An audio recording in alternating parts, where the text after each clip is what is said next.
മറ്റൊരു വീഡിയോയിലേക്ക് സ്വാഗതം. ഇന്നിവിടെ വിശകലനം ചെയ്യുന്നത് 18/7/1989 ജനിച്ച ഒരാളുടെ ഗ്രഹസ്ഥിതിയാണ്. പൂരാടമാണ് നക്ഷത്രം. പൂരാടം 3-ാം പാദം. മിഥുന ലഗ്നം. ലഗ്നത്തിൽ വ്യാഴം. 2-ൽ സൂര്യൻ, ബുധൻ, ശുക്രൻ, കുജൻ. 3-ൽ കേതു. 4, 5, 6 ഭാവങ്ങൾ ശൂന്യം. 7-ൽ ചന്ദ്രൻ, ശനി. 8 ശൂന്യം. 9-ൽ രാഹു, ഗുളികൻ. 10, 11, 12 ഭാവങ്ങൾ ശൂന്യം. ഇതാണ് ഇദ്ദേഹത്തിൻ്റെ ഗ്രഹസ്ഥിതി. ഒറ്റ കാര്യം ആദ്യമേ പറയാം. ലഗ്നാൽ 9-ൽ ഭാഗ്യസ്ഥാനത്ത് രാഹു, ഗുളികൻ. ഈ ഒരൊറ്റ കാര്യം ഒഴിച്ച് അതിഗംഭീരമായിട്ടുള്ള ഒരു ഗ്രഹനിലയാണത്. നിലവിൽ ഇദ്ദേഹം സർക്കാർ സർവീസിൽ ജോലി ചെയ്യുന്നു. അവിടെ ഇരുന്നു കൊണ്ട് തന്നെ അതിനേക്കാൾ ഉന്നതിയിൽ ജോലി ചെയ്യാൻ വേണ്ടുന്ന കാര്യങ്ങൾ നീക്കിക്കൊണ്ടിരിക്കുന്നു. അത് കിട്ടുമോ ഇല്ലയോ എന്നൊക്കെ അറിയാൻ വേണ്ടിയായിരുന്നു ഇദ്ദേഹം വിളിച്ചിരുന്നത്. ഈ 9-ലെ രാഹു, ഗുളികൻ, ഈ ഒരു കോമ്പിനേഷൻ നല്ലതല്ല, ഒട്ടും നല്ലതല്ല. അതൊഴിച്ച് അതിഗംഭീരമായിട്ടുള്ള ഒരു ഗ്രഹസ്ഥിതിയാണത്. എന്തുകൊണ്ടെന്നാൽ ലഗ്നത്തിൽ വ്യാഴം നിൽക്കുന്നു. അത്യാവശ്യം വേണ്ടുന്ന എല്ലാ സ്ഥലങ്ങളിലേക്കും 5, 7, 9 ഈ 3 ഭാവങ്ങളിലേക്കും വ്യാഴം ശക്തമായിട്ടുള്ള തൻ്റെ ദൃഷ്ടിയും പായിക്കുന്നു. മാത്രവുമല്ല 2-ൽ ധനസ്ഥാനത്ത് നീച ഭംഗ രാജയോഗം ചെയ്ത കുജൻ.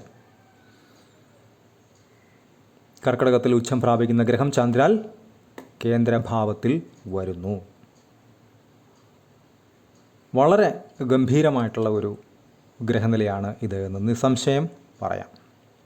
അപ്പോൾ ചോദിക്കും, ഈ 9-ലെ രാഹു, ഗുളികൻ. 9-ലെ Rahu, Gulikan between cup and the lip, കപ്പിനും ചുണ്ടിനും ഇടയിൽ എത്തേണ്ടുന്ന ഭാഗ്യാനുഭവങ്ങളെ തട്ടി തെറിപ്പിക്കും. അത് അദ്ദേഹത്തിന് ധാരാളമായിട്ടുണ്ടായിട്ടുണ്ട്. പക്ഷേ വ്യാഴത്തിൻ്റെ 9-ാമത്തെ ദൃഷ്ടി ഈ രണ്ടിനെയും ഹനിക്കാൻ, ഇല്ലാതാക്കാൻ ഉപകരിക്കും. അതേസമയം പ്രസ്തുത ഗുളികൻ്റെയോ പ്രസ്തുത രാഹുവിൻ്റെയോ ദൃഷ്ടി വ്യാഴത്തിലേക്ക് വരുന്നുണ്ട് എങ്കിൽ അതിൻ്റെ ഗുണഫലങ്ങൾ കിട്ടാൻ ഒരല്പം കൂടെ കാലതാമസം ഉണ്ടാകും. ഇവിടെ ശനിയും ചന്ദ്രനും വ്യാഴത്തിലേക്ക് ദൃഷ്ടിയുണ്ട്. എന്നാൽ വ്യാഴത്തിൻ്റെ ദൃഷ്ടി ഏറ്റുവാങ്ങി നിൽക്കുന്ന ഗ്രഹങ്ങളാണ് രണ്ടും. അപ്പോൾ അതുകൊണ്ട് അതിൻ്റേതായിട്ടുള്ള നെഗറ്റീവ്സ് ഉണ്ടാവില്ല. അഥവാ ഉണ്ടായാലും പുതിയ കാര്യങ്ങൾക്കൊക്കെ ഇറങ്ങുന്ന സമയത്ത് തുടക്കം ഒരു ചെറിയ ലാഗ്, അതൊക്കെ എല്ലാ മനുഷ്യർക്കും ഉള്ളതാണ്. പോസിറ്റീവ്സ് മാത്രമല്ലല്ലോ ഏതൊരാളുടെയും ജീവിതം എന്ന് പറയുന്നത്. അപ്പോൾ അതിൻ്റെയൊക്കെ ചെറിയ ഒരു മങ്ങൽ തുടക്കത്തിലുണ്ടായാൽ തന്നെയും അത് പിന്നീട് അതിഗംഭീരമായിട്ട് മാറും. അതിൻ്റെ ഉദാഹരണം അദ്ദേഹത്തിൻ്റെ ജീവിതം തന്നെയാണ്. അതുപോലെ തന്നെ 7-ൽ ശനി, ചന്ദ്രൻ. പൊതുവെ വളരെ മോശം ഒരു കോമ്പിനേഷനാണ് 7-ലൊക്കെ ചന്ദ്രൻ, ശനി ഒക്കെ നിൽക്കുന്നത്. പക്ഷേ ഇവിടെ വ്യാഴത്തിൻ്റെ ദൃഷ്ടിയിൽ നിൽക്കുന്നതുകൊണ്ട് തന്നെ അദ്ദേഹത്തിന് ഏറ്റവും ഇണങ്ങിപ്പോകുന്ന, പരസ്പരം മനസ്സിലാക്കുന്ന ഒരു പാർട്ട്ണറിനെ തന്നെ അദ്ദേഹം കിട്ടി. അദ്ദേഹം ഇന്നതിൽ ഒരുപാട് സന്തോഷിക്കുന്നുണ്ട്, ഒരുപാട് അഭിമാനിക്കുന്നുണ്ട്. അദ്ദേഹം തുറന്നു പറഞ്ഞ കാര്യവുമാണത്. അദ്ദേഹവും, അതായത് ഇദ്ദേഹത്തിൻ്റെ പാർട്ട്ണറായിട്ട് വന്നിട്ടുള്ള ആളും സർക്കാർ ജോലിയിലേക്ക് പ്രവേശിക്കാനുള്ള എല്ലാ കാര്യങ്ങളും, എല്ലാ നടപടിക്രമങ്ങളും പൂർത്തിയാക്കിയിട്ടിരിക്കുന്നു. അപ്പോൾ ചന്ദ്രൻ, ശനി കോമ്പിനേഷൻ കൊണ്ട് നല്ലത് സംഭവിക്കും. പക്ഷെ ഇത് കൃത്യമായിട്ട് വ്യാഴത്തിൻ്റെ ഇടപെടൽ അവിടെ ഉണ്ടാവണം. അതല്ല എങ്കിൽ ബുദ്ധിമുട്ടാണ്. തർക്കങ്ങൾ, അസ്വസ്ഥതകൾ, മനസമാധാനമില്ലായ്മ, ഉറക്കമില്ലായ്മ പോലെയുള്ള അനുഭവങ്ങളെല്ലാം അതേ പാർട്ട്ണറിനെ കൊണ്ട് അവിടെ ഉണ്ടാക്കുകയും ചെയ്യും. പക്ഷേ വ്യാഴത്തിൻ്റെ ദൃഷ്ടി വന്നതോടുകൂടെ ഈ പറയുന്ന എല്ലാ നെഗറ്റീവ്സിനെ ഒറ്റയടിക്ക് വെട്ടിമാറ്റി അത് എക്സ്ട്രീം ലെവൽ പോസിറ്റീവാക്കി മാറ്റി. അതുകൊണ്ടാണ് വ്യാഴത്തെ കൊണ്ട് പറയുന്നത് ലക്ഷം ദോഷോ ഗുരു ഹന്തി എന്ന് വെച്ചാൽ ലക്ഷം ദോഷങ്ങൾ ഒരു ഗ്രഹനിലയിൽ ഉണ്ടെങ്കിൽ പോലും കൃത്യമായിട്ടുള്ള ഒരു പൊസിഷനിൽ നിന്ന് വ്യാഴം അതിൻ്റെ ജോലി ചെയ്താൽ ഈ ലക്ഷം ദോഷങ്ങളും ഒന്നുമല്ലാതാവും.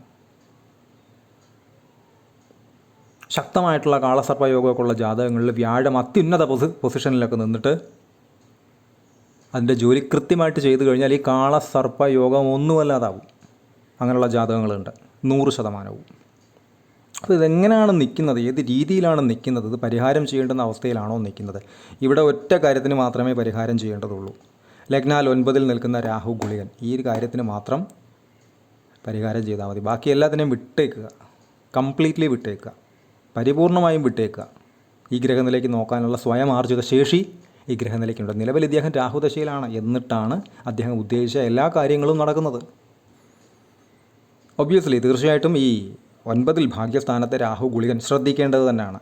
കപ്പ് ആൻഡ് ദ ലിപ്പിൽ നമുക്ക് ഏതെങ്കിലുമൊക്കെ രീതിയിൽ നഷ്ടങ്ങൾ ഉണ്ടാക്കും. പക്ഷേ അതിനും ഒരു പരിധിയുണ്ട്. കാരണം അതിലേക്കും വ്യാഴത്തിൻ്റെ 9ാമത്തെ ദൃഷ്ടി വരുന്നുണ്ട്.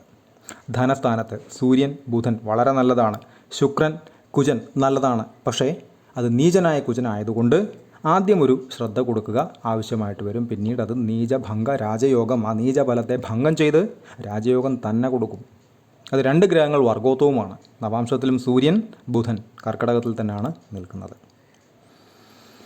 അപ്പോൾ അതുകൊണ്ടാണ് പറഞ്ഞത് ഒരുപാട് പോസിറ്റീവായിട്ടുള്ള പ്രത്യേകതകൾ ഉള്ള ഒരു ഗ്രഹസ്ഥിതി തന്നെയാണത്. ഇദ്ദേഹത്തിൻ്റെ ലൈഫിൻ്റെ ഒരു പീക്ക് ടൈം എന്ന് പറയുന്നത് ഈ രാഹുദശയ്ക്ക് ശേഷമുള്ള വ്യാഴദശയാണ്. 2036 വരെ രാഹു ഉണ്ട്. എന്നാൽ ഇദ്ദേഹത്തിൻ്റെ രാഹുവിൽ ശനിയിൽ പോലും ഭയക്കേണ്ടുന്ന സാഹചര്യമില്ല. കാരണം രാഹുവിലേക്കും വ്യാഴം ദൃഷ്ടി ചെയ്യുന്നു, ശനിയിലേക്കും വ്യാഴം ദൃഷ്ടി ചെയ്യുന്നു. അപ്പോൾ അതുകൊണ്ട് ഇദ്ദേഹത്തിന് ജോലി ലഭിച്ചത് ഉന്നത ജോലിയിലേക്ക് വീണ്ടും അതിൻ്റെ കൂടിയ തലപ്പത്തേക്ക് ഇദ്ദേഹം ലക്ഷ്യം വയ്ക്കുന്നതും ഇതേ കാരണങ്ങൾ കൊണ്ടാണ്. അതല്ലാത്ത പക്ഷം രാഹുൽ ശനിയൊക്കെ നോർമലി നിന്നിട്ട് ഒരാൾക്ക് വന്നു കഴിഞ്ഞാൽ ഗൃഹം നല്ല രീതിയിൽ ബുദ്ധിമുട്ടും, എന്ത് ചെയ്യണമെന്നറിയാതെ ഉഴറും. ഇവിടെ അദ്ദേഹത്തിന് അങ്ങനെ ഒന്നുമില്ല. സിമ്പിളാണ്, സേഫാണ്. അതാണ് നിൽക്കേണ്ടുന്ന രീതിയിൽ വ്യാഴം ഒരു ഗ്രഹനിലയിൽ നിൽക്കേണ്ടുന്ന ഇടത്ത് നിന്ന് കഴിഞ്ഞാലുള്ള പോസിറ്റീവായിട്ടുള്ള അവസ്ഥ എന്ന് പറയുന്നത്. പിന്നെ ലഗ്നാൽ 5ാം ഭാവാധിപൻ ശുക്രൻ നീചനായ കുജനോടൊത്ത് നിൽക്കുന്നു. അങ്ങനെ ഉള്ളപ്പോൾ സന്താനങ്ങൾ ഉണ്ടാകുന്നതിന് ഒരല്പം കാലതാമസം ഉണ്ടാകും. ആ കുജൻ്റെ 5ാം ഭാവാധിപൻ നീചനായ ഗ്രഹത്തോടൊത്ത് നിൽക്കുന്നതിൻ്റെ ആ ഒരു കാലാവധി കഴിഞ്ഞതിന് ശേഷമേ അത് ഗുണഫലമായി ഭാഗ്യാനുഭവങ്ങളായി മാറുകയുള്ളൂ. അവിടെ ഈ സന്താനം ഭാഗ്യമെന്നാണ് പറയാറ്. നമ്മൾ പറയാറ് സന്താന ഭാഗ്യമെന്നാണ്, വിവാഹ ഭാഗ്യമെന്നാണ്. അപ്പോൾ അവിടെ ഈ ഭാഗ്യം എന്ന് പറയുന്ന അവസ്ഥയ്ക്ക് ഈ രാഹു ഗുളികൻ ആദ്യം ഒരു ചെറിയ തട്ടുകേട് അല്ലെങ്കിൽ ഒരു നെഗറ്റീവ് വയ്ക്കും, ഒരു തർക്കം, തടസ്സം അല്ലെങ്കിൽ കാലതാമസം വയ്ക്കും. അതിന് 5ാം ഭാവാധിപനും ഒരു നിർണായക കാരണക്കാരനാണ്. പക്ഷേ അതിൽ നിന്നും ഇദ്ദേഹം രക്ഷപ്പെടും. കാരണം ഇതേ വ്യാഴം 5ലേക്കും ദൃഷ്ടി ചെയ്യുന്നു. അപ്പോൾ അത് പിന്നീട് ഗുണപ്രദമായി തന്നെ വരുമെന്ന് 100% ഉറപ്പിച്ച് തന്നെ പറയാം. ഇദ്ദേഹത്തിൻ്റെ ദശകളെടുത്താൽ പൂരാടമാണ് നക്ഷത്രം. ശുക്രദശയിൽ ജനിച്ചു. 95 വരെ ശുക്രൻ, അതിനുശേഷം 6 കൊല്ലം സൂര്യൻ, അതിനുശേഷം 10 കൊല്ലം ചന്ദ്രൻ, അതിനുശേഷം 7 കൊല്ലം കുജൻ, അതിനുശേഷം 18 കൊല്ലം രാഹു ഇപ്പോൾ നടന്നുകൊണ്ടിരിക്കുന്നു. അതിനുശേഷം വ്യാഴം ശനി ബുധൻ എന്നീ ക്രമത്തിലാണ് ഇദ്ദേഹത്തിൻ്റെ ദശകൾ കടന്നു പോകുന്നത്. അതിൽ തന്നെ നേരത്തെ പറഞ്ഞു നടപ്പ് ദശ രാഹുവിൽ ശനിയാണ്. ഭയക്കേണ്ടതായ ഒരു കാര്യങ്ങളും ഇല്ല. എന്നാൽ ചെറിയൊരു ശ്രദ്ധ, അതിപ്പോൾ ഏതൊരു മനുഷ്യനായാലും ഏതൊരു കാലത്തിലും ജീവിക്കുന്ന സമയത്ത് എത്ര വലിയ രാജയോഗം ഉണ്ടെന്ന് പറഞ്ഞാലും ശ്രദ്ധ എന്ന് പറയുന്നത് നമ്മളുടെ കൂടപ്പിറപ്പായി തന്നെ കിട്ടേണ്ടുന്ന ഒരു വസ്തുതയാണ്. അപ്പോൾ അത് അത്യാവശ്യം തന്നെയാണ്. അതല്ലാതെ ഇദ്ദേഹം ഉദ്ദേശിച്ചു വച്ചിട്ടുള്ള എല്ലാ കാര്യങ്ങളും വഴി പോലെ തന്നെ നടക്കും. അതിനുള്ള ഗ്രഹനില, അതിനുള്ള ജാതകം, ഗ്രഹങ്ങളുടെ പൊസിഷൻ, വ്യാഴം, ശനി, ചന്ദ്രൻ എല്ലാം ഇവിടെ ഗുണപ്രദമായി തന്നെ വർത്തിക്കും. കൺസൾട്ടേഷൻ ആവശ്യമുള്ള ആളുകൾക്ക് ഈ നമ്പറിൽ കോൺടാക്റ്റ് ചെയ്യാവുന്നതാണ്. പെയ്ഡ് കൺസൾട്ടേഷനാണ്.